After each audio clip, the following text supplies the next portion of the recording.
Muy buenos días, muy buenas tardes y muy buenas noches, dependiendo del lugar del mundo donde nos vean.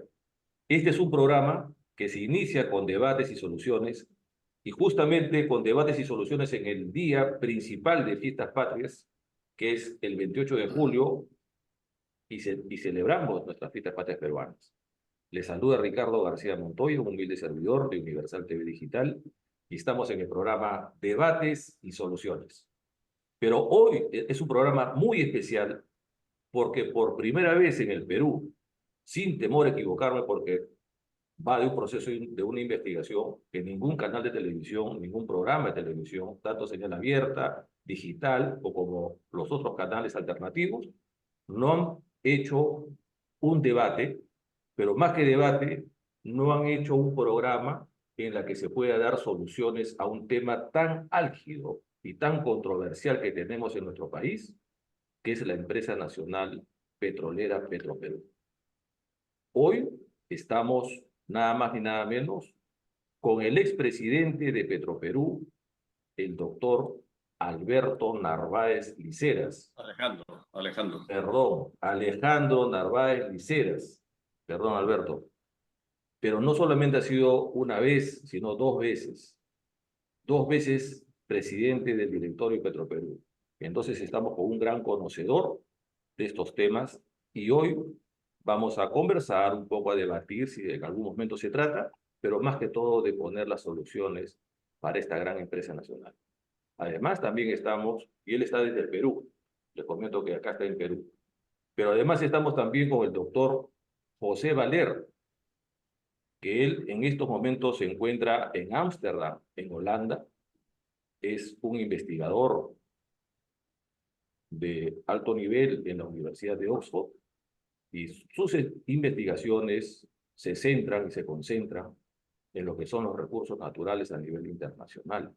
Entonces quiere decir que estamos con dos personas, dos doctores en economía, que justamente nos van a ilustrar y nos van a dar las soluciones para esta empresa que lamentablemente está pues en un tirijala con los políticos, los economistas y mucha gente que desean una cosa, desean otra cosa, casi no importándole el centro de todo que es el país. A hoy día vamos a poder conversar con ellos, pero antes que todo, de empezar la entrevista, permítanme dar un saludo a todos nuestros compatriotas, a todos los peruanos que viven en nuestro país y que también viven afuera. Nada más ni nada menos son 3.5 millones de peruanos que están en el exterior, en el mundo, alrededor del mundo, y que merecen todo nuestro cariño, todo nuestro respeto. Y coincidentemente acá nosotros los cuatro también hemos estado en algún momento afuera. Aún José Valer todavía está en Europa. Alejandro también ha estado, me contaba, en Francia, en España, muchos años.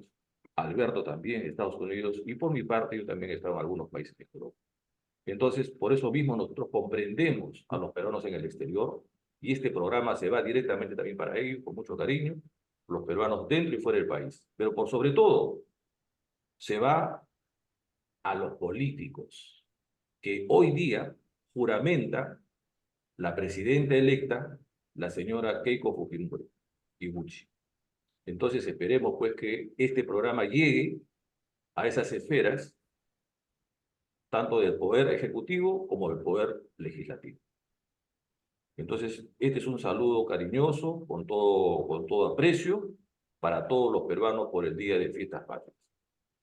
Quisiera también cederles la palabra a cada uno de ustedes, y empezando por mi compañero en la conducción, que es el ingeniero Alberto Cáceres Farfán, para que él también nos pueda decir unas palabras con respecto a a nuestras fiestas patrias que estamos pasando. Alberto, adelante. Buenos días, buenas tardes, buenas noches. Realmente es un placer estar en el Día Patrio con dos personalidades en el mundo tanto académico como empresarial. Y de hecho, ¿no? A nuestros compatriotas en todo el hemisferio, por poder compartir con ellos algunos de los temas que aqueja al país y con una mirada de concertación.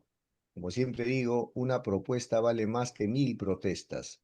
y estamos en un momento en el cual el Perú debe aprender a concertar, a llegar a soluciones en conjunto.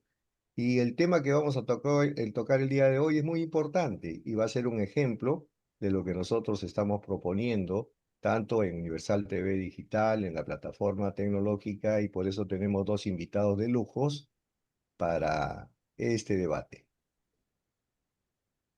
Ok. Eh, Alejandro, antes de entrar al programa te pedí algo. Si pudieras dar un saludito en quechua, mi querido hermano, que tú lo dominas muy bien. Adelante. Encantado de la vida. Llaqtamasíykuna, pero atun llaqtamanta, qankunatan llapallaykistan, napaykamuykuchis tukuy sunqullaywan kay hatun p'unchawpi. Pero nasun p'unchawpi, llapay napaykamuykichis qankuna allin paqarimincha sumaq puririnekispaq. Muchas gracias, pero ahora tradúcelo, por favor.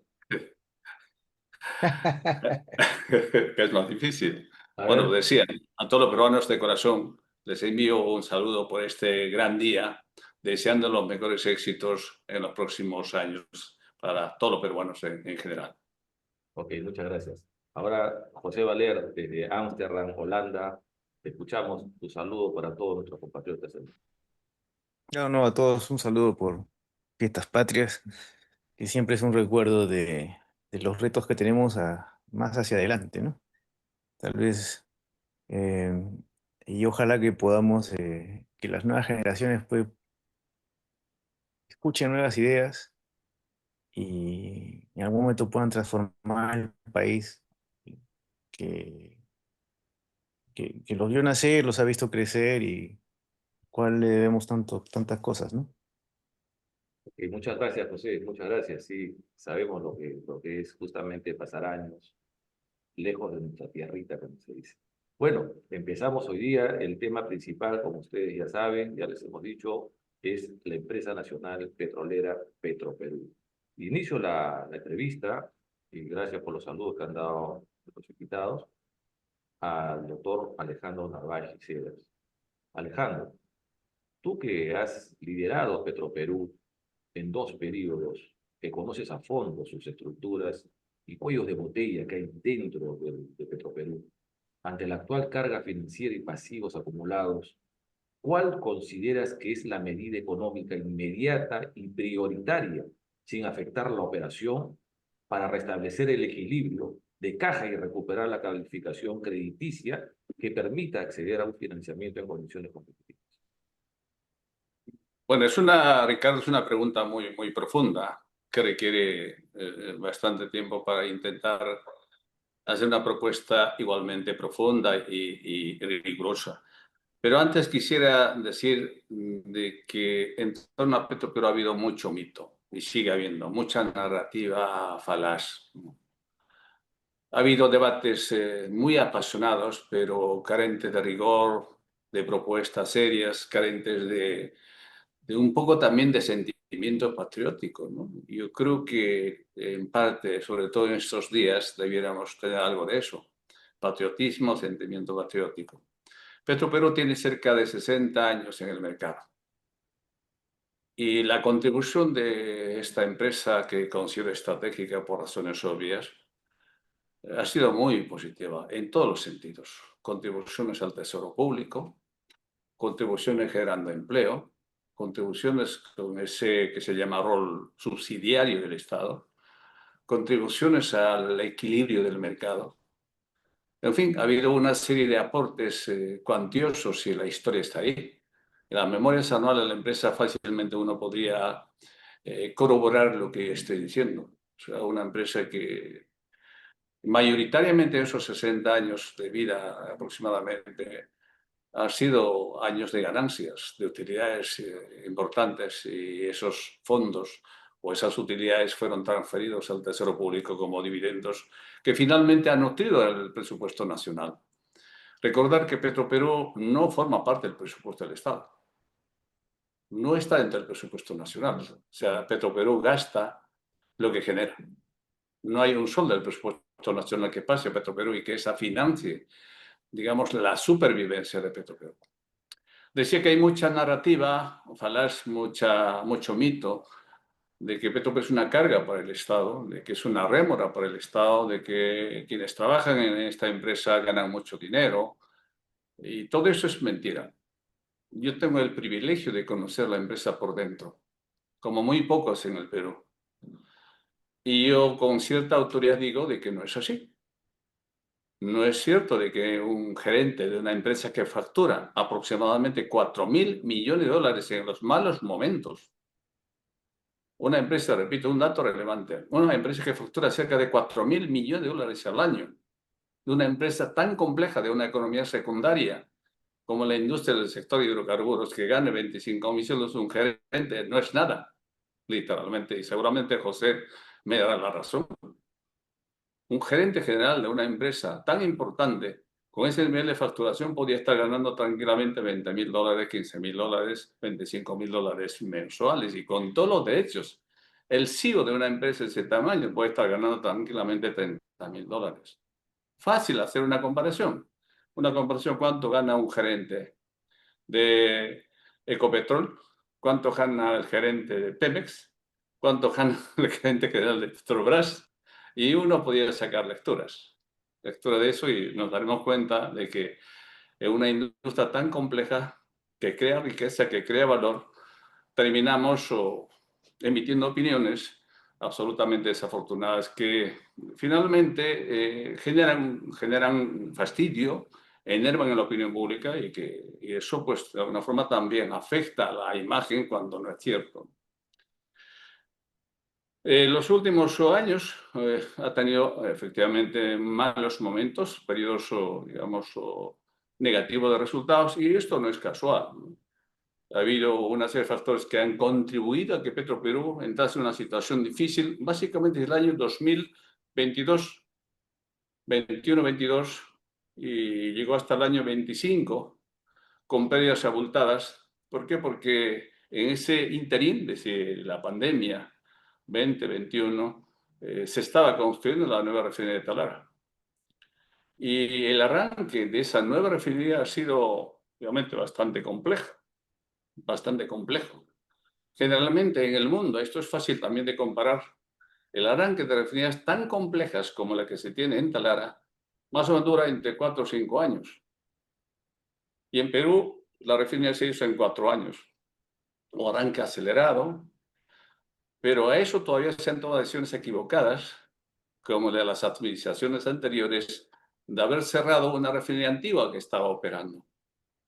Entonces, mientras se estaba intentando arrancar una nueva refinería con las complejidades que eso implica, simultáneamente habían cerrado la refinería antigua que estaba perfectamente, cargaba 65.000 barriles diarios. Eso ha sido el golpe más doloroso que se dio a Petroperú. Para atender el mercado nacional había que importar combustibles, y eso dejó como herencia pérdida de cuota de mercado, clientes importantes y, por supuesto, muchos millones de pérdidas. Entonces, la pérdida se va arrastrando en el año 2022, 23, 24, 25. Y en el año 2025, que tuve el privilegio de estar por segunda vez, hemos logrado reducir casi un 50% de la pérdida del año 2024. Y dejamos una empresa en una situación mejor, no inmejorable, mucho mejor de lo que habíamos heredado. Y la prueba está de que el año 2025 el EBITDA ya era positivo. EBITDA de 13 millones positivo, reportaba la SNB. Y este año, 2026, a mayo, que son los estados financieros reportados a la Superintendencia del Mercado de Valores, ya tiene una utilidad, que eso pocos lo conocen, de 248 millones de dólares. Y un EBITDA positivo de 487 millones de dólares. Está públicamente disponible esta información. Eso significa que el plan que teníamos nosotros durante el año 2025, un plan quinquenal, 2026-2030, están dando resultados. Y ahí dejamos. Pero resarcirse o diluir o absorber esa pérdida millonaria que se viene arrastrando, que era en torno a 2.000 millones de dólares, pues no es tarea fácil. Sacar de la noche a la mañana a flote una empresa que está profundamente golpeada por las pérdidas anteriores, con un problema de caja muy serio, pues no era fácil. Y logramos revertir todo eso y dejamos una empresa encaminada y producto en cierta forma también favorecido por los precios internacionales. En este momento Petroperú tiene, repito, a mayo de este año, fresquito, una ganancia neta de 248 millones de dólares. La pregunta es entonces, ¿en ese escenario tiene sentido trocearla, fragmentarla y luego darle en concesión, digamos, la refinería de Talara a 30, 40 o 50 años? Porque una refinería como la que tenemos en Talara, la más moderna de las 7 que existen en el mundo, tiene una vida útil económica de aproximadamente 60 a 70 años. ¿Tendría Alejandro, sentido? Una inversión que ha sido en torno a más o menos 5.000 millones de dólares. Y perfecto. hay sobre esto mucho tema que abordar. Perfecto, Alejandro, sí, justamente porque hay varias preguntas por hacerte y justamente también a José. Entonces, miren, ¿qué les parece si hacemos algo para poder encadenar esta entrevista? Luego se daré la palabra a mi compañero Alberto. Eh, hacemos una pregunta para ti, luego le pedimos un comentario de tu respuesta a José y después Alberto le hace la pregunta a José, la que él desea hacer. ¿Te parece, José, un comentario pequeño que puedes hacer acerca de lo que Alejandro acaba de comentar, por favor? Tu micro, por favor, tu micro, ¿por tan amable? Tu micro ahí, ahora sí. Ya, ahora sí. No, ok, de acuerdo. Pero ojo que yo estoy en desventaja informativa, ¿no? Porque yo nunca no he estado en Petroperú. No, no. De repente mi aporte es más como desde una visión más externa, ¿no? Y claro, yo, aunque no lo creas, porque yo sí creo que Petro, no dudo de la intención que han tenido los directores anteriores y el doctor Narváez en salvar Petroperú, ¿no? O sea, yo creo que también coincido en que trocear Petroperú es un error. Eso también coincido. Yo creo que la sostenibilidad de Petroperú se ha hecho un buen trabajo en el tema de recuperar cierta liquidez y empezar a tratar de cómo han pasado este año, que ustedes han mencionado buenos resultados en el primer trimestre. Eh, pero lo que yo te puedo aportar es cómo mejorar eso hacia el futuro. Yo creo que es lo que yo podría. Pero sí coincido en varios puntos con el doctor Narváez. Gracias, Alberto, adelante. Bueno, sí, tengo una pregunta para el doctor Valer. Con su experiencia en banca internacional y dirección en entidades financieras como COFIDE, el Banco Santander, ¿cuál es su diagnóstico?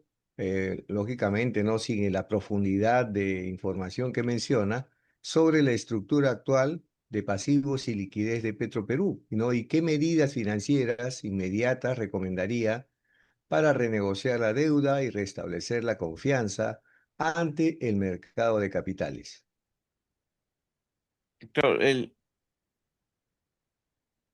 yo empezaría cambiando la pregunta, ¿no? Porque durante mucho tiempo lo que he visto que nos hemos preguntado en Perú es cómo conseguimos suficiente liquidez para que Petroperú siga pagando a los bonistas y las deudas que tiene, ¿no?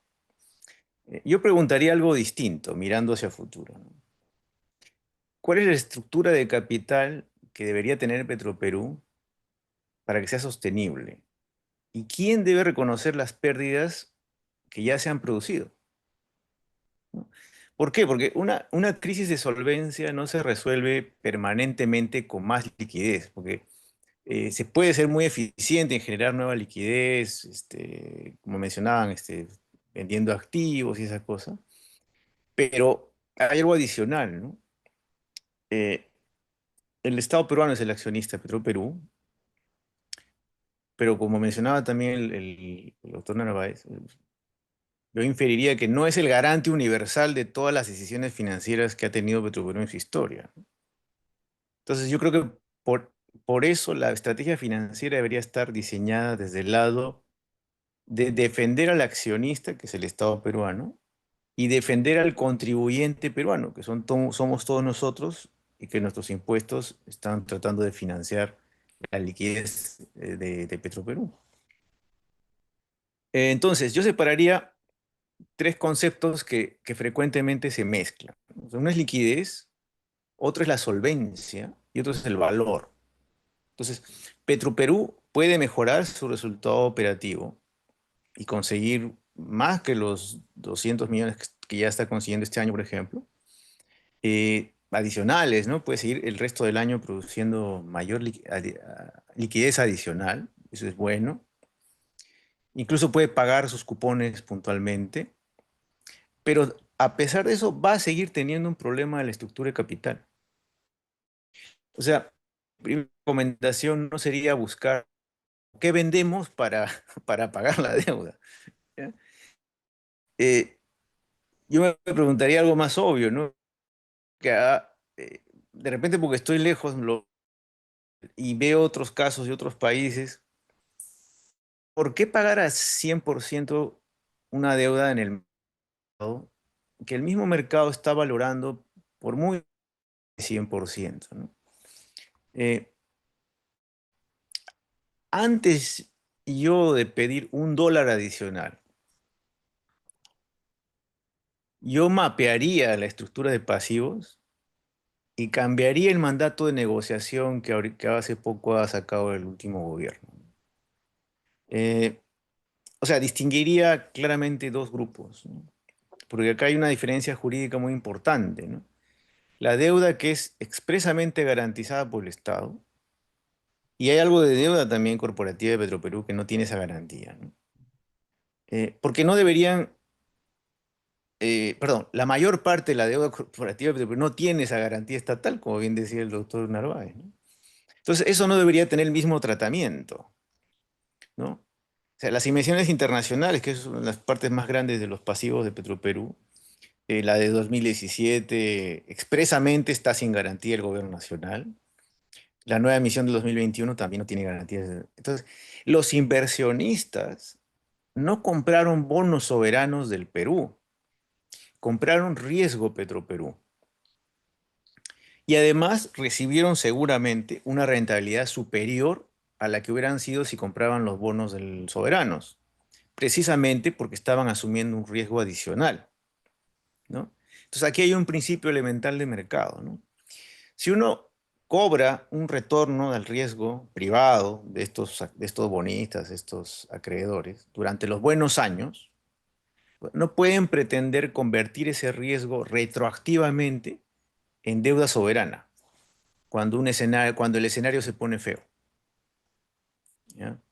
Entonces, el doctor Narváez también conversando ayer nos mencionaba que en algún momento se evaluó la recompra de bonos y yo creo que esa intuición era la correcta, ¿no? O sea, ¿cuáles serían las chances de eso convertirlo en una política integral donde sea la gestión de los pasivos, ¿no? No se quede como una operación aislada, ¿no? Eh, Excelente, gracias, José. Lo mismo, la misma temática la hacemos con respecto, acá pedimos la opinión de Alejandro con respecto a lo que José nos acaba de Alejandro, adelante. Cortito nomás para poder continuar después las preguntas, por favor. No, yo comparto plenamente la reflexión que hace José. Y sí, me encantaría, por ejemplo, conocer esa experiencia de otros países, cómo están abordando esta situación de crisis empresariales que se presentan de vez en cuando en empresas complejas como la industria de los hidrocarburos, ¿no? Y es un caso sonado, el caso de México, es un caso muy fuerte. En México, Pemex tiene una deuda millonaria, si mal no recuerdo, en torno a 90.000 millones de deuda, y otras empresas, el propio Ecopetrol también tiene deudas importantes, con la diferencia del tamaño seguramente, y esas experiencias son valiosas y creo que valdría la pena mirar un poquito hacia dónde va el mundo, ¿no? En este sector de lo que llamamos seguridad energética, soberanía energética, y preguntarse un poco de una manera diferente. Yo comparto plenamente lo que dice José de que hagamos las cosas distintas, algo diferentes, ¿no? Preguntemos de otra manera y no la de siempre. Bueno, esta empresa no vale, por lo tanto hay que trocearla y, pues bueno, veamos cómo lo rematamos finalmente. Este no es el camino, es un camino muy simple, muy sencillo, muy fácil de hacerlo. Tampoco vendiendo todos los activos que tiene actualmente, no consigues siquiera el 50% de la deuda es compensarla. ¿Por qué? Porque cuando una empresa está en una situación difícil, de crisis, ¿qué te van a pagar? Bien. Saldos, valor de saldos. Así que no tiene ningún sentido hacer esa No, operación. y saben que estás vendiendo apurado, buen precio no te van a dar encima, ¿no? Exactamente, exactamente. Va por ahí la preocupación que Excelente. tengo. Qué bien, excelente. Veo que hay, por el momento hay buenas coincidencias y me parece bien. Bueno, Alejandro, de acuerdo a la viabilidad de la empresa, depende también la modernización de su infraestructura y la refinería, como tú hace un rato lo decías. ¿Qué modelo de alianzas público-privadas o esquemas de inversión conjuntas consideras más viable y seguro para ejecutar las obras pendientes sin comprometer el patrimonio del Estado ni la autonomía de gestión de la compañía?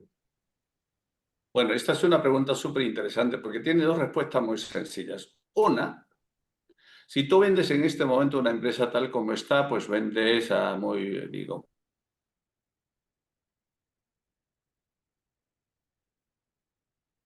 le ponemos el valor necesario, recuperamos la imagen, pues seguramente que vas a vender mucho más caro de lo que podías vender en este momento.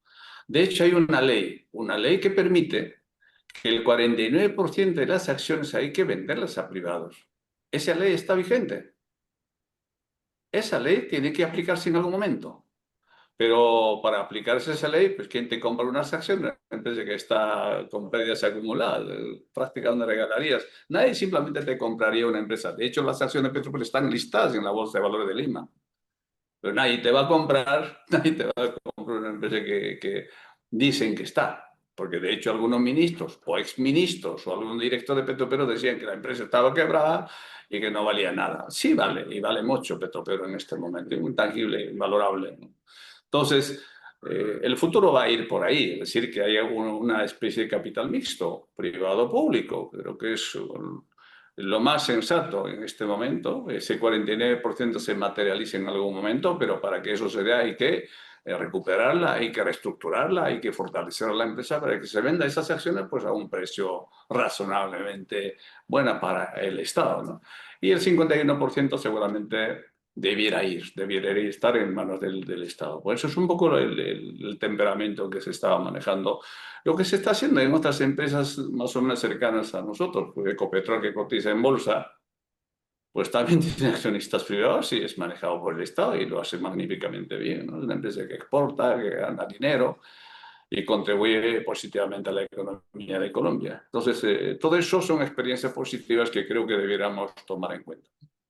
Gracias, Alejandro. Alberto. Bien, la siguiente pregunta para el doctor Valer. Desde una perspectiva de ingeniería financiera y viabilidad empresarial, ¿qué modelo de reestructuración considera que sería el más robusto para sanear esta empresa sin recurrir permanentemente al apoyo fiscal del Estado, permitiéndole autofinanciar sus operaciones y modernización en un entorno de precios volátiles? Bueno, bien.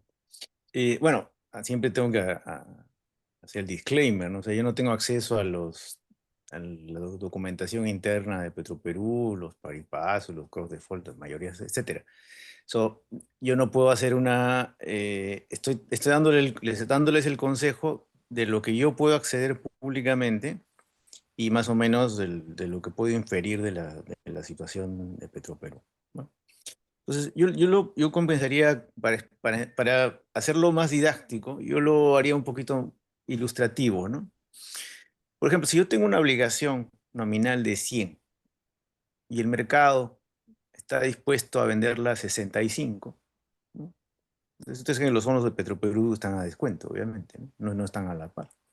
Entonces, la pregunta como directorio, como accionista de Petroperú, no es dónde consigo 100 para pagar mi deuda completamente. La pregunta es, ¿puedo utilizar solamente los 65 para extinguir esos 100?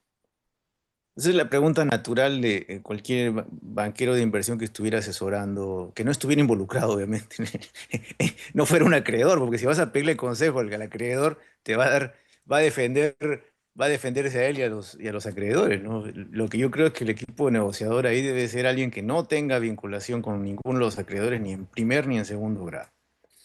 Entonces, ¿puedo extinguir esa deuda de 100 con 65 porque el mercado lo está valorizando ahí? O sea, si jurídicamente puedo hacerlo, pues hay que revisar y hay se puede conseguir la liquidez para ello. Lo que estarían capturando Petroperú es un descuento que de otra manera ese descuento lo va a capturar el acreedor, ¿no? Entonces, o sea, ahí es donde tengo yo una preocupación con la estrategia actual que ha salido en medios, ¿no? De esto de proinversión y todo eso. Porque vender un edificio innecesario, bueno, puede sonar perfectamente racional. Pero lo que no es racional es vender activos buenos simplemente para generar caja y usar esa caja para pagar al 100% una deuda que el mercado ya está valorando a un descuento.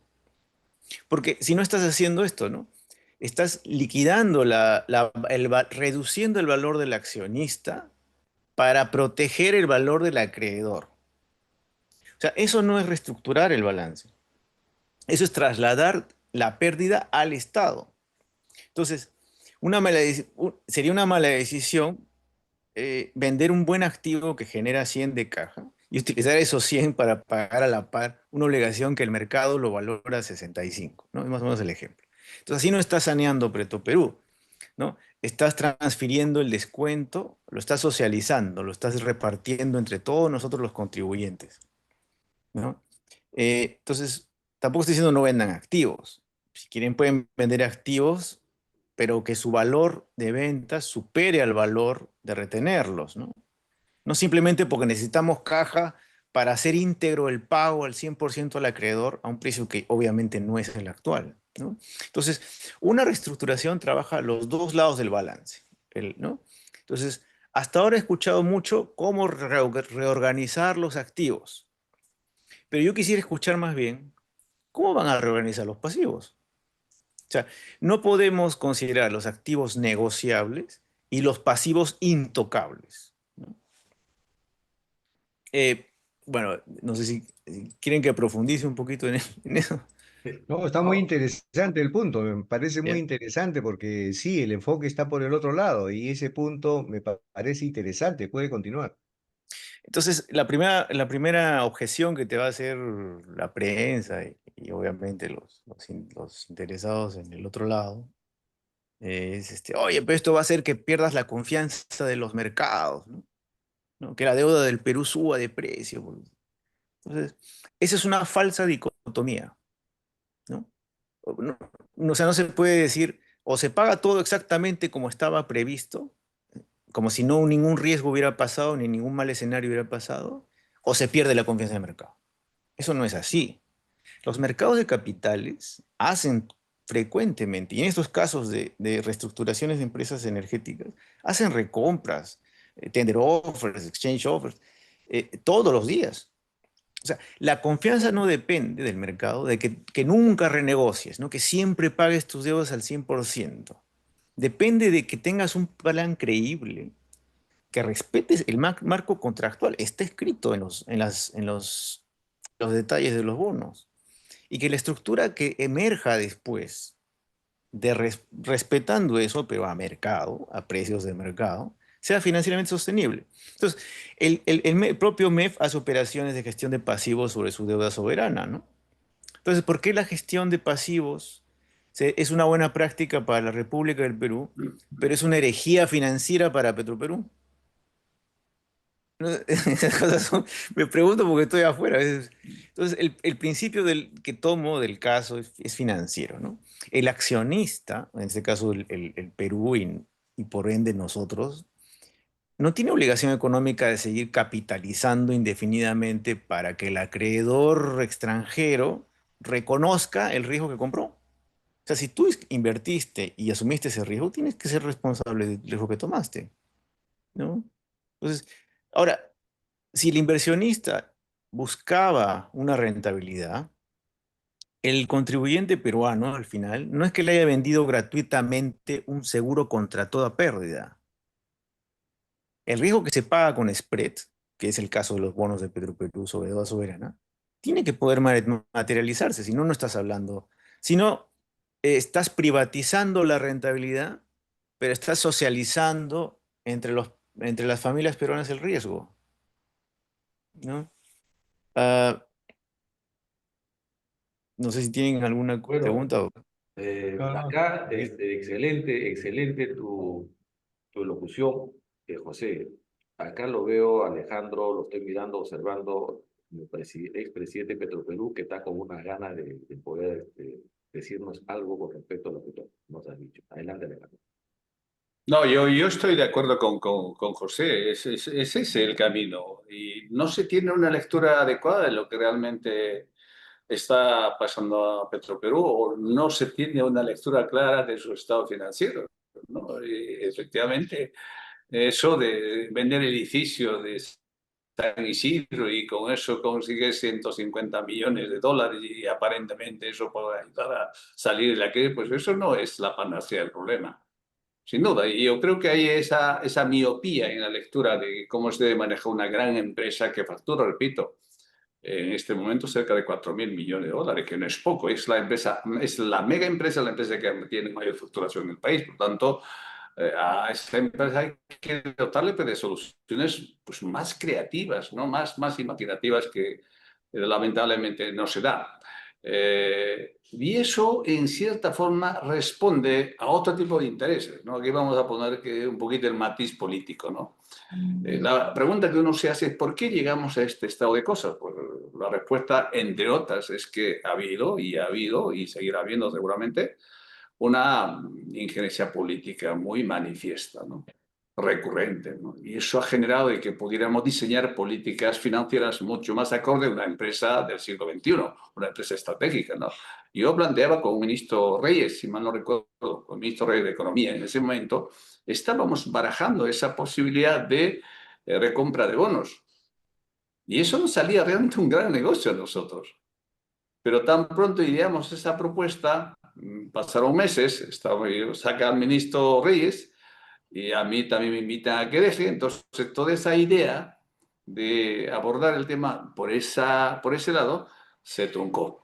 Viene uno nuevo y ya saca un decreto, el famoso decreto 010, que lo está actualmente manejando por inversión y el propósito es simplemente, bajo ese argumento de reestructurar, Petroperú pues está en el fondo troceando como una especie de unidad de negocio para que cada unidad de negocio se pudiera venderla o en su defecto darle en concesión. Y ese no es el camino.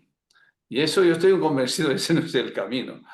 Y si realmente queremos que en el país haya una empresa potente que de alguna forma ayude un poco a mantener el precio de los hidrocarburos, de que juegue ese rol subsidiario del que tanto se habla, de que sea una empresa rentable para el Estado y que de alguna forma gane dinero y que al mismo tiempo ese dinero nota el presupuesto nacional, pues no se va a conseguir. O sea, prácticamente el rol de Petroperú como tal desaparece. Yo decía de que una refinería tan moderna como la que tenemos actualmente en Perú es envidiable para América Latina.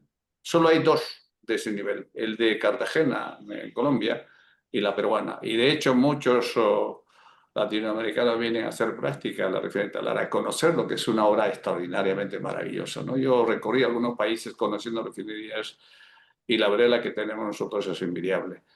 Entonces, una máquina que acaba de salir de la fábrica, darla en concesión, lo que te costó 5.000 millones de dólares, pues eso me parece un desatino total, ¿no? Por eso esta miopía financiera, no sé si es esa, o es porque hay detrás intereses económicos o cuasi políticos, ¿no? Que podrían estar motivando esta idea de desmembrarla y luego pues venderla a la empresa. No, Alejandro, sí, es tal cual como estamos informando al público general. Les recordamos de que estamos con el doctor Alejandro Narváez Liceras, que ha sido 2 veces presidente del directorio de Petroperú, y también también les recordamos que estamos con el doctor José Valer de Amsterdam, que es un investigador de los recursos naturales a nivel internacional en la Universidad de Oxford.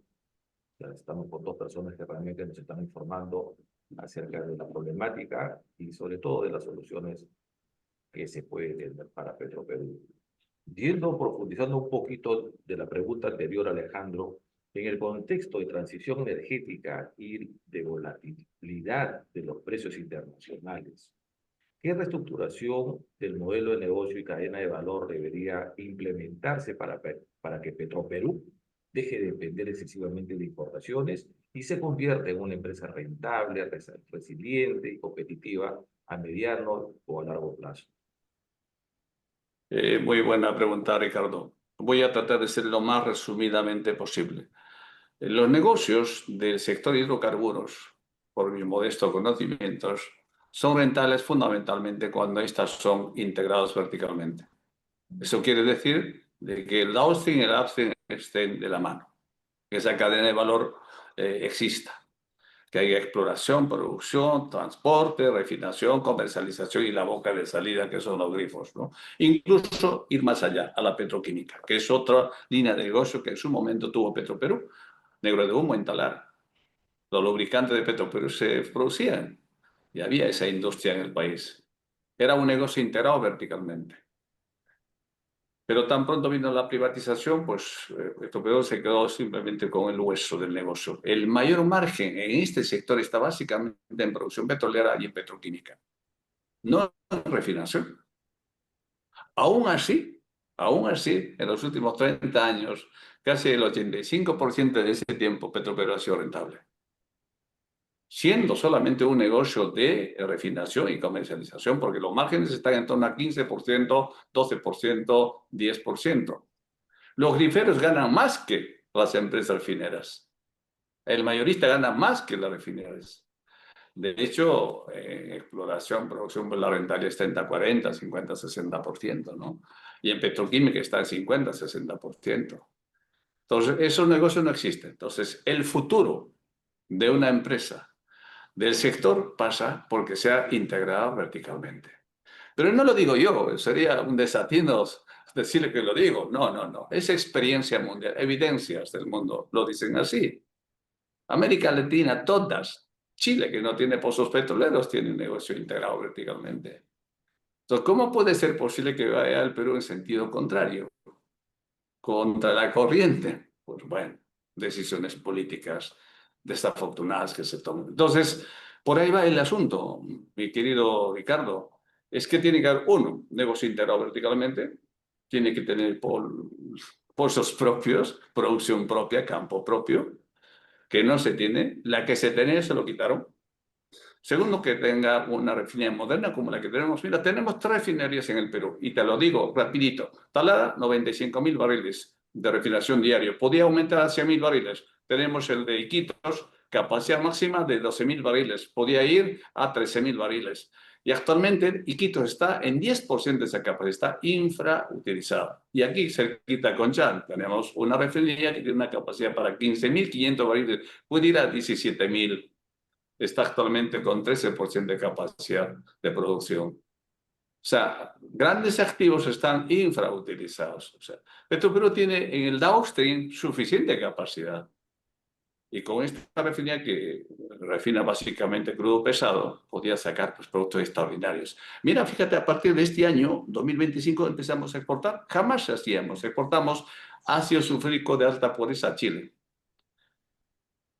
Combustible de alta calidad, alto octanaje a las Islas Vírgenes, a Panamá, a Colombia, a Brasil, a Bolivia. Ahí están las estadísticas, como jamás se había hecho.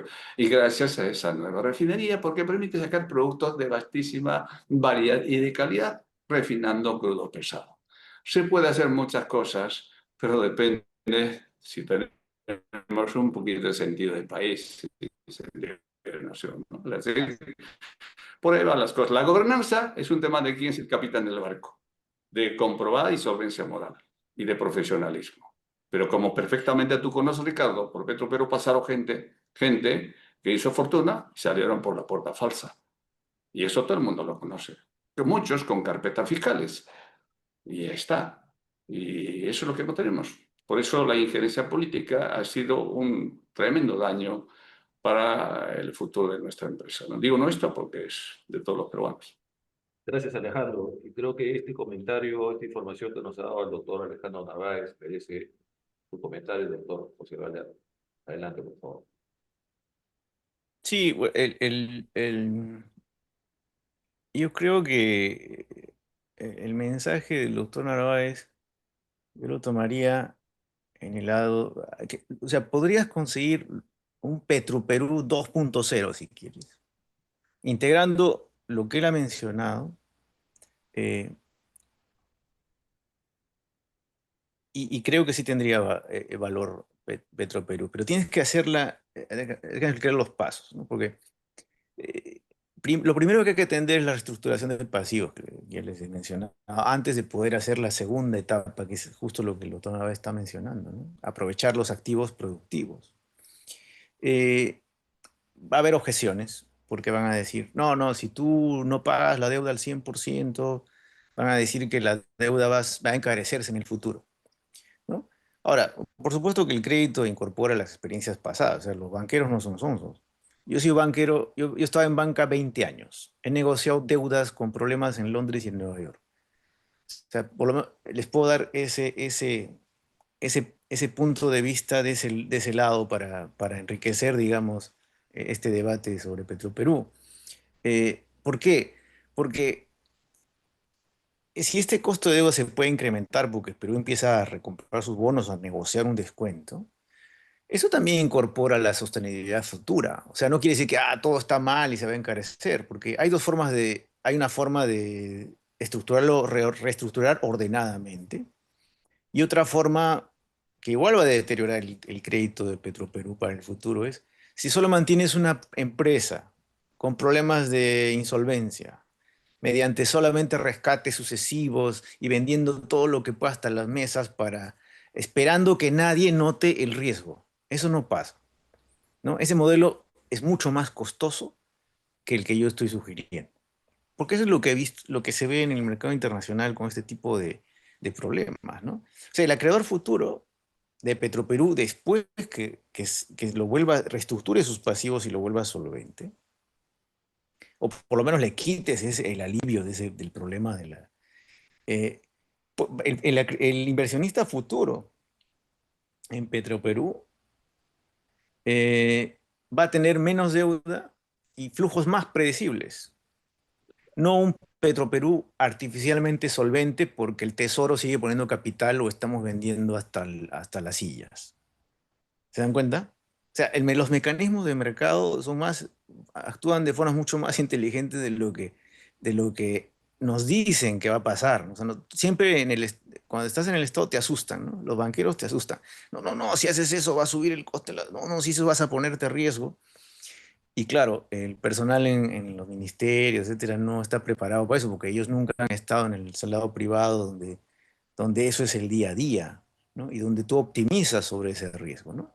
Entonces, yo no estoy proponiendo un default, ¿no? Estoy probando negociar la deuda cuando todavía tienes opciones. Si terminas de vender los activos, te vas a quedar sin opciones, ¿no? El default solo ocurre cuando uno espera demasiado, ¿no? Entonces, yo primero utilizaría soluciones voluntarias de mercado, ¿no? Recompras, canjes, extensiones de plazo, cambios de cupón, ¿no? Después evaluaría instrumentos ya y híbridos de conversión, ¿no? O sea, una reestructuración coercitiva sería el último escalón, no el primero, ¿no? Entonces, ¿qué modelo sería más robusto? Justo Alberto preguntó. Yo empezaría aceptando una realidad incómoda para que todos los peruanos debemos saber. La pérdida económica probablemente ya ocurrió. La discusión no es cómo impedir que exista, porque ya existe. La discusión es quién la va a reconocer. ¿El Estado o los acreedores? ¿No? O los inversionistas nuevos. O sea, una buena reestructuración no va a inventar esa pérdida. La va a identificar y la va a distribuir de manera coherente con los derechos contractuales y con el valor económico real, ¿no? O sea, un Petroperú 2.0 tendría, digamos, unas ciertas etapas, ¿no? Primero, estabilizas la operación para evitar que una crisis de caja destruya activos que tienen valor, que es lo que han estado haciendo y lo que ha estado concentrado Petroperú, ¿no? Pero en segundo lugar, más o menos lo que mencionaba el doctor Narváez, ¿no? Separas unidades económicas y aquellas que realmente sean valorizadas, o sea, valoras cada bloque independientemente, determinas cuánto valor existe para satisfacer cada clase de acreedor, no todos los acreedores al 100%, ¿no? Entonces ahí rediseñas la estructura de capital. O sea, no se debería poner capital nuevo antes de saber quién va a capturar ese capital adicional que se va a dar, ¿no? O sea, si el negocio vale 4 y las obligaciones suman 6, o sea, no existe una técnica financiera que convierte ese 4 en 6. Siempre, y el 2 de pérdida ya existe. Lo único que podemos decidir es dónde queda esa pérdida, ¿no? Entonces acá aparece la prioridad contractual, ¿no? Los acreedores que tienen deuda garantizada, los que no tienen deuda garantizada, la deuda subordinada que no hay en este caso y aportes del accionista, ¿no? Esta cascada de prioridades tiene que determinar la reconstrucción del balance, no solamente la venta de activos, ¿no? Les podría mencionar casos, recientemente YPF, YPF, no es que estemos inventando herramientas, ¿no? YPF la conocen, ¿no? Es latinoamericana, tiene participación estatal y ha hecho un gran canje de deuda cuando necesitó modificar su perfil financiero. Y eso no significó liquidemos la empresa, ¿no? O significó reconocer que la estructura original de financiamiento tenía que cambiar, ¿no? Petroperú ya ha negociado anteriormente con los bonistas, ¿no? La diferencia es que hasta ahora hemos negociado principalmente tiempo y condiciones. Yo pondría en la mesa también el valor económico del pasivo para negociar, ¿no? Eh, Entonces, ahí recién vienen las ideas de generar los SPV, los sociedades de propósito los vehículos de propósito especiales con flujos propios.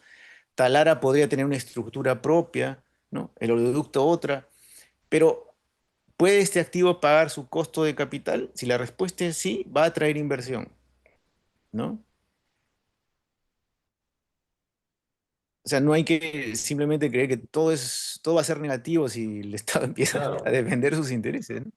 excelente. Adelante, Alberto. Bueno, parte de la pregunta que tenía preparado para el doctor Valdés ya casi lo ha respondido, que era casualmente estos mecanismos, ¿no? Como un conocedor del sistema bancario, cuáles serían estos criterios de rigor crediticio y qué esquemas o alianzas o instrumentos de financiamiento como bonos, garantías estructuradas, sería lo más adecuado. Entonces, para personas que tal vez no conocemos a fondo todo este modelo internacional financiero, ¿nos podría resumir opciones que podríamos tener para reestructurar y poder pensar más en en los activos que perderíamos a los pasivos con los que nos vamos a quedar? Porque si vendemos el, el- la refinería, por ejemplo, es un activo de gran valor, no vamos a quedar con activos de menor valor y eso va a hacer que el Petroperú vaya decreciendo en valor mucho más rápido. Es lo que te decía, pues están focalizados en manejar los activos, vender lo que... Y nadie ha mirado los pasivos, ¿no? Convenientemente. Entonces, yo invertiría el orden tradicional, ¿no? No empezaría preguntando qué bonos emitimos para poder pagar a los cupones y el tema de la liquidez. Yo empezaría preguntando qué infraestructura realmente necesita Petroperú y qué riesgo genera su flujo de caja. O sea, una vez que definas eso, ¿no? Ya se puede ver qué instrumento financiero es más adecuado, ¿no? O sea, sencillo. ¿Qué vulnerabilidad nacional reduce esa necesidad de inversión? O sea, no volvería a aprobar un proyecto simplemente porque suena estratégico, ¿no? Hay que financiarlo porque hay que demostrar que compra más seguridad por dólar que otras alternativas en la seguridad energética del país, ¿no? O sea, no le pediría a un inversionista privado ahora, financia Petroperú en abstracto, ¿no? Le ofrecería un activo concreto que genera flujo, ¿no? Un terminal, una instalación de mantenimiento, qué sé yo, una unidad rentable, con un flujo identificable, ¿no? Y con una buena gobernanza independiente. O sea, si los jóvenes están claros y la cascada de pagos es reconocida, no va a haber problema, ¿no? O sea, no hay que financiar un agujero histórico, ¿no? Hay que financiar los activos que tienen futuro, ¿no? Y que necesita el futuro, ¿no? Si el activo genera futuro predecible, o sea, puedes usar Project Finance, ¿no? Si está maduro y ya necesita refinanciación de largo plazo, ahí puedes usar los Project Bonds, estas cosas, ¿no? Si existe un riesgo operativo importante, puedes incorporar un socio estratégico al equity, ¿no? O sea, si existe una obligación pública que el mercado no puede remunerar, entonces el Estado puede aportar un contrato de disponibilidad, una garantía limitada de repente, para ese riesgo concreto. O sea, lo que yo evitaría es una garantía soberana generalizada para todo, ¿no? O sea, cada riesgo debe estar en manos de quien mejor puede gestionarlo, ¿no? Eh, entonces, esto es Project Finance clásico, ¿no? Correcto. Sí, Bien. yo comparto esa propuesta, Ricardo. Bueno, conozco Petroperú y yo creo que cada unidad de negocio, toda una de las refinerías generan flujo de caja positivo, excepto el caso de oleoducto, siempre y cuando no transporte crudo de la selva hasta la costa.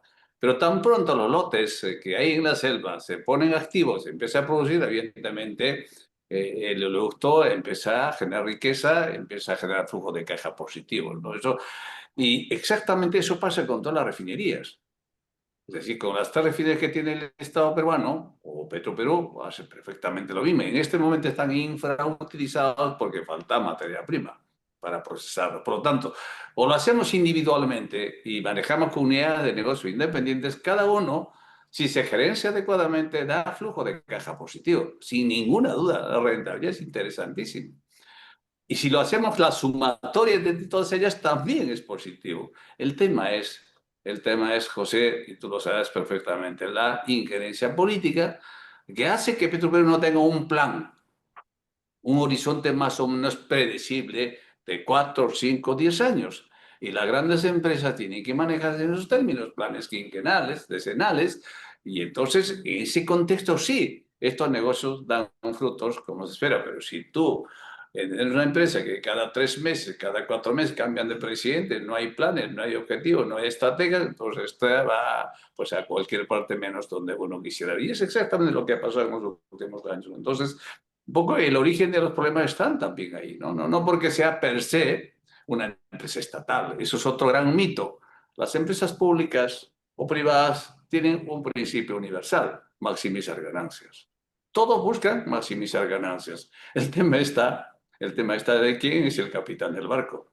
Y además, yo creo que nadie renuncia a ganar máxima ganancia, a pagar buenos dividendos. Y no es un problema de titularidad jurídica. Es un problema de management. Y eso es lo que nos pasa a nosotros. Sí, no, y además, porque siempre nos dicen, no, no, no hay que hacer lo que dicen los bancos gringos, porque si no, hay que salvar como sea, vender lo que sea, porque esa es la seguridad energética del país. Pero eso es un argumento político. ¿Por qué? Porque sí, el Perú necesita seguridad energética, sí. Eso no significa necesariamente que Petroperú sea dueño de todo, ¿no? De todos los activos que producen, ¿no? Una empresa estatal forma parte de la seguridad energética del Perú, pero tiene que apoyarse en el resto del ecosistema energético, ¿no? O sea, lo que el Perú necesita es una política nacional de reservas estratégicas. Eso, Perú no le, eso, pero Perú no, solamente, no le va a alcanzar, su mandato tiene su mandato, pero hay otras cosas que añadirle a eso. O sea, no es simplemente eso, ¿no? O sea, ahora por ejemplo, algo que me llama la atención es que Perú solo tiene un inventario comercial obligatorio. Es lo único que tiene, que son 15 días o 3 semanas, ¿no? Entonces, tiene reservas físicas así, debería tener reservas, que es lo estándar en el mundo moderno. Reservas físicas disponibles Por una interrupción extraordinaria como COVID, como la guerra esta de Hormuz, como un niño fuerte que no te deja meter el buque al puerto y después de 2 semanas están las colas en los grifos, ¿no? Y todo se interrumpe, la inflación sube, la comida se queda en los caminos, malograda.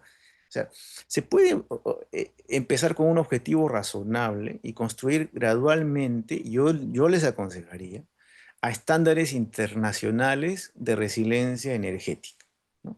Entonces, la prioridad, eso Perú Petro la sabe, los ministros, todo, ¿no? Diésel, GLP, combustible de aviación, qué sé yo.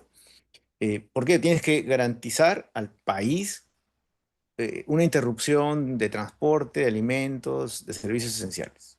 Entonces, lo que le falta al país es construir su arquitectura, ¿no? O sea, las reservas son una sola capa, es solamente una capa. La seguridad energética moderna tiene al menos 4 capas. O sea, las reservas estas comerciales, mejor dicho, solo es una capa. Necesitas 4, que es lo que se hace, por ejemplo, en Holanda, para poner el símil con un país que importa petróleo neto, ¿ya? Porque, claro, Estados Unidos lo exporta, entonces o Noruega no lo puedes comparar porque ellos exportan petróleo neto. Entonces, primero tienes que tener no solamente la reserva comercial, sino una reserva física para interrupción de suministro, ¿no? Tienes que tener una diversificación de proveedores y rutas para no depender solamente de un puerto, por ejemplo, ¿no? O de 2 puertos, ¿no? Tienes que tener una cobertura financiera con derivados para amortiguar shocks externos de precios. Porque la figura del Fondo de Estabilización Fiscal de combustibles, perdón, hemos visto que se queda sin plata. No hay quien ponga plata. ¿Y qué hacemos? Ya, así no se maneja afuera. Afuera se hace para ese tipo de interrupciones de amortiguación de choques externos, hay alguien en el país, una entidad, que no necesariamente pues, debe ser el Petroperú o Perú Petro, sino puedes crear una específica, copiando los benchmarks de estos países más modernos, para amortiguar estos shocks de precios, ¿no? Contratos de servicio para garantizar suministro donde comercialmente el mercado no llega por sí solo, por ejemplo, ¿no? Entonces, eso es más robusto que definir la seguridad estratégica como hay que tener una petrolera estatal. Eso no es todo lo que tienes que hacer. O sea, entonces, usar eso de excusa política no tiene sentido. Eh, eh, la seguridad energética debería, bueno, creo que no es el momento para entrar en mayor detalle, ¿no? Pero no sé qué opinas, Alejandro. No, esta está muy bien. Yo creo que apuntamos por ahí, ¿no? Creo que también aquí va un poquito más allá de lo que nosotros hemos un poco tertuliado, la falta de una política energética como país, ¿no? Que tenga Claro, porque, un horizonte de 30, 40, 50 años, ¿no? Entonces, de la claro, capa de seguridad al que tú te refieres, pues debiera estar recogida en esa política energética con un horizonte de largo plazo, ¿no? Y que haya planes quinquenales que justamente planteen estos temas de cómo se avanza con esa política energética. Mientras no haya eso, pues evidentemente como que somos un país sin rumbo, ¿no? y ahí Petroperú tiene su rol, ¿ah? O sea, Por supuesto. Perú no es miembro de la Agencia Internacional de Energía, ¿no? O sea, no, pero lo puede usar de benchmark. O sea, en la IEA, los miembros importadores les obligan a tener un mínimo equivalente de 90 días en importaciones netas. 90 días. No comerciales, 90 días. Yo no diría que Perú salte mañana a 90 días, ¿no? Pero propondría una trayectoria, ¿no? Primero llegar a un piso operativo robusto y luego vas 30 días estratégicos reales, luego 45, ¿no? Entonces, evaluar progresivamente cuánto cuesta acercarnos a las mejores prácticas internacionales, ¿no? Eh, entonces, la, vul- el- la, la vulnerabilidad actual de Perú, la puedes ver en marzo nomás, ¿no? En marzo hay tensiones de abastecimiento, y el MINEN dijo, no, la gasolina regular y el diésel ya solo hay 2 semanas de gasolina, ¿no? Entonces eso puede ser suficiente para una operación comercial normal, ¿no? Una interrupción, pero no es la misma cosa que una reserva estratégica diseñada, ¿no? Para atravesar una crisis geopolítica prolongada, o sea, un niño fuerte de varias semanas, una guerra que sube el precio considerablemente y se va a trasladar en inflación a las familias, ¿no? Entonces, eh, hay varios casos, podemos ver, bueno, no hay el tiempo para hablar de varios países cómo han organizado eso, pero yo creo que podría ser un buen benchmark. Y no sé, Sí, yo estoy de acuerdo contigo. Tú sabes que nosotros somos un país absolutamente deficitario, ¿no? Más o menos importamos casi el 85% de lo que consumimos en el Perú. 15% producción local, 85% de importación para atender el mercado nacional. Y eso es muchísimo. Eso implica una balanza comercial negativa o una sangría de divisas importantísima. Mira, Y más, claro, si no se tiene eso de las reservas probadas de crudo o de combustible, pues peor aún. Entonces, somos un país que estamos en ese escenario de, digamos, de incertidumbre permanente y a ver si este nuevo gobierno, que hoy día debe estar ya dando su discurso, seguramente sí, nos dirá más justamente, o menos hacia dónde va el país, ¿no? Entonces, claro. pues es la preocupación que tenemos nosotros los peruanos y seguramente tú lo compartes muy bien, José. justamente, Pero bueno, para eso estamos aquí, para plantear sí, propuestas sí, no, diferentes Para dar ideas, ¿no? Porque, o sea, la idea para los que nos escuchan es, incluso si Perú no tuviera problema alguno, eso no es un plan energético nacional porque no le va a alcanzar, pues. No le va a alcanzar. Entonces, justamente, perdón la interrupción, justamente,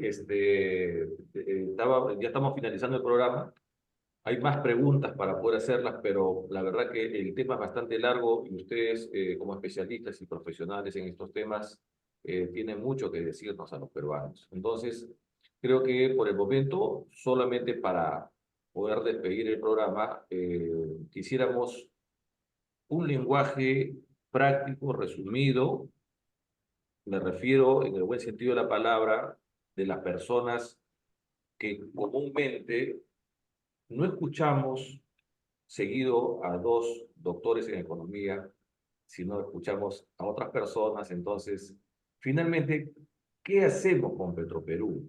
¿Qué cosa hacemos resumidamente? Porque está en el debate en estos momentos, está en la política, ya como les decía anteriormente, ya han puesto en venta los edificios, algunos activos.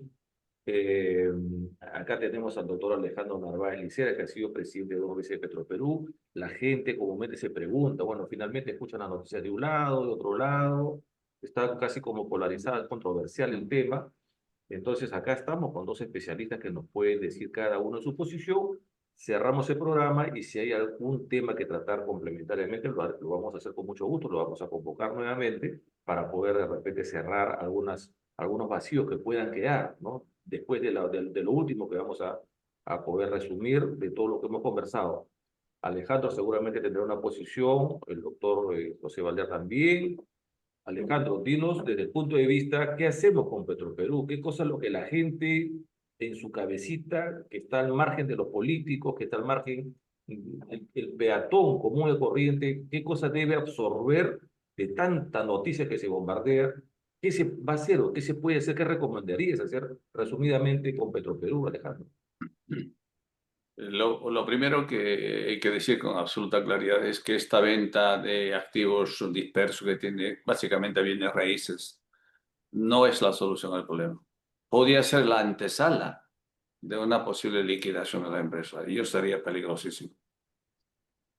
Podríamos estar asistiendo en este momento a los preparativos de una posible venta de Petroperú y yo no estoy de acuerdo con esa propuesta. Y de hecho está trabajando en esa dirección por inversión. Si a mí me preguntan qué tienes que hacer, pues como conozco Petroperú, yo digo con absoluta claridad y categóricamente, Petroperú tiene mucho futuro.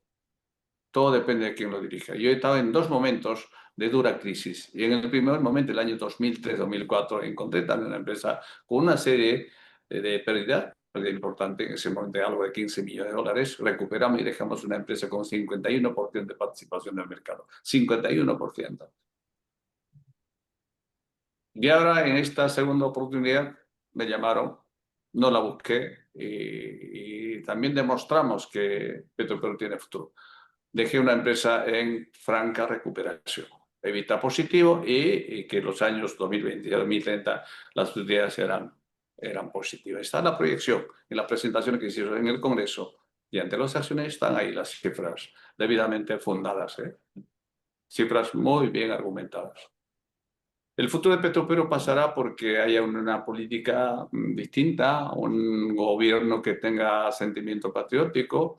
Esto no es un discurso político, ¿no? Es un tema de que si somos conscientes de que Petroperú juega un rol importante, de equilibra precios en el mercado, es una empresa estratégica, como las hay en el resto de América Latina, pues simplemente lo que debiera hacer el gobierno es reestructurarla financieramente y luego pues fortalecerla y poner en manos de gente que tenga probada solvencia moral y profesional comprobada. Porque han pasado, como dije hace un momento, por la empresa pues varios pintos, directores, gerentes, presidentes, que en lugar de prestigiarla, en lugar de mejorar su imagen corporativa, lo que han hecho es, digamos, desprestigiarla, ¿no? Y eso es peligroso. Yo tengo la esperanza de que la actual administración, en este caso la nueva presidenta de la República, tome en cuenta esto, Perú tiene futuro y son conscientes algunos de los profesionales en el sector de que eso es así. Lo que estoy diciendo es verdad, porque lo ha dicho muy bien José, que está un poco lejos de nosotros, pero mira, troceando, haciendo pedazo una empresa no lo sé, simplemente podía ser, repito, la antesala de una privatización y eso sería ir contra la corriente del mundo entero. El mundo entero, las empresas están apuntando hacia el fortalecimiento de sus empresas estratégicas. Esta guerra que estamos presenciando en Hormuz, en cualquier parte del mundo, el de Venezuela, también es una señal de que la materia prima del petróleo sigue siendo la que domina la economía del mundo, sigue siendo el motor de la economía del mundo. Hay una proyección de la Agencia Internacional de Energía y la OPEP al año 2050 de que la energía de origen fósil sigue dominando el mundo. Hasta el año 2050, 45-2050, definitivamente las energías de origen fósil están en torno a 70%, 65% de contribución de la demanda mundial. Por ahí va el mundo y nosotros estamos haciendo el sentido contrario y eso nos puede. Gracias. Ok, Alejandro, muchas gracias. Bueno, estamos finalizando ya el programa, Alberto. Te dejo para que cierres el programa del debate y soluciones y luego venimos con la despedida. Adelante, Alberto, con José Galeco. Bueno, me parece interesante los aportes del doctor Valer y la claridad con la que el doctor Alejandro Narváez nos ha expuesto la situación verdadera de Petroperú y casualmente el repunte que ha estado teniendo en los últimos años. Nos tiene que hacer pensar de que en realidad, como dice el doctor Valer, ¿no? No es solo el fijarse en los acreedores, sino también en los pasivos que se van a quedar. Y si se privilegia el pagar la deuda, nos va a dejar una empresa mucho menos valorada, que a la larga va a ser una pérdida terrible. Hice un chequeo rápido en el internet y sí, la presidenta ha tocado también el tema de la situación energética y está creando en su plan 2026-2031 y lo que está proponiendo es de que Petroperú se deba concentrar en ciertas actividades operativas de refinamiento y redistribución y está teniendo planes para el oleoducto y la sostenibilidad también de la refinería de Talara. Sería bueno que en otro programa analicemos qué cosa es lo que se está proponiendo, pero agradecido porque para mí ha sido una gran lección de parte de ambos de la situación y también quedó en el tintero ver la posibilidad o casualmente la influencia que se ha dado en muchos otros casos como Aeroperú, Corporación Peruana de Vapores y otras, donde manos interesadas han visto esto como un negocio y no como una solución para el país. Muchísimas gracias y felices fiestas patrias.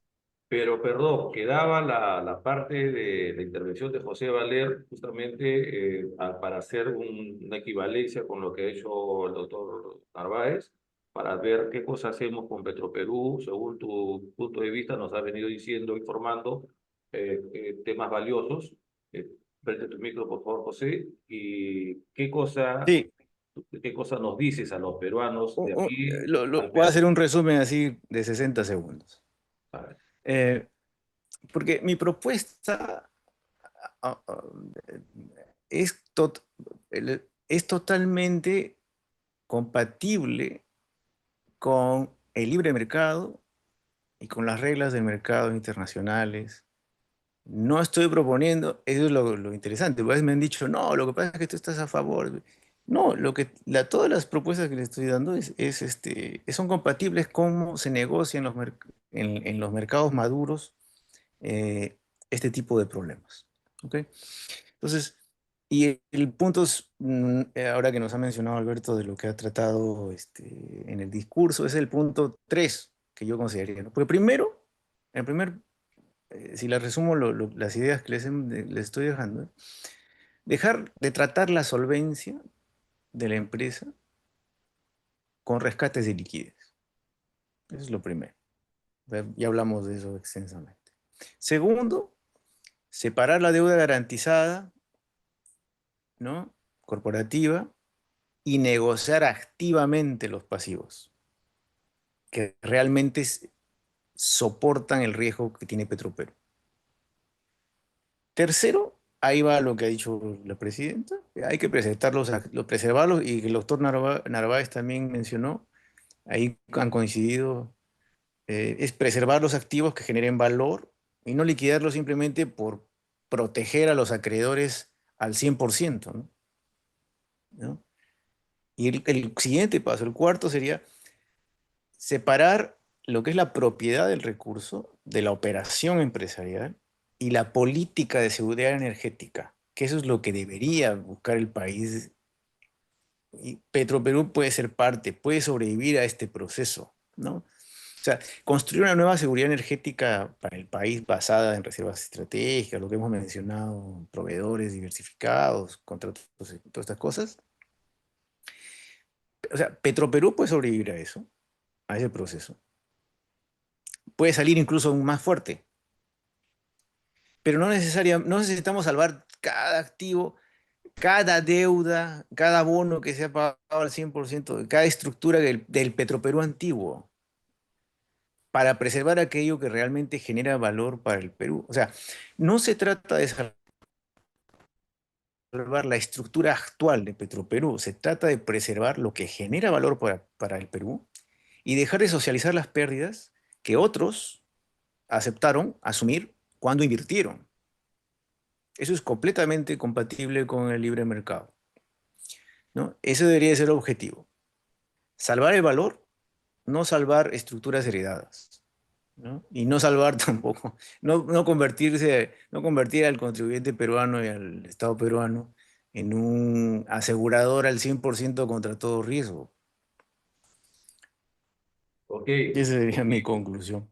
muchas gracias, José Valer, muchas gracias, Alejandro Narváez, muchas gracias, Alberto Casia, y muchas gracias sobre todo al público que nos está mirando y al público tanto adentro como fuera del país, al peruano que, caramba, hoy día es Fiestas Patrias, 28 de julio, y espero que todos estén muy bien, sobre todo de salud, como siempre digo a mis amigos, a mis compatriotas, y nos vemos en el segundo programa. Se abre una nueva puerta de debates y soluciones vía Universal TV Digital y la plataforma tecnológica peruana para todos ustedes, y lo vamos a hacer con mucho cariño. Alberto, nos despedimos ya.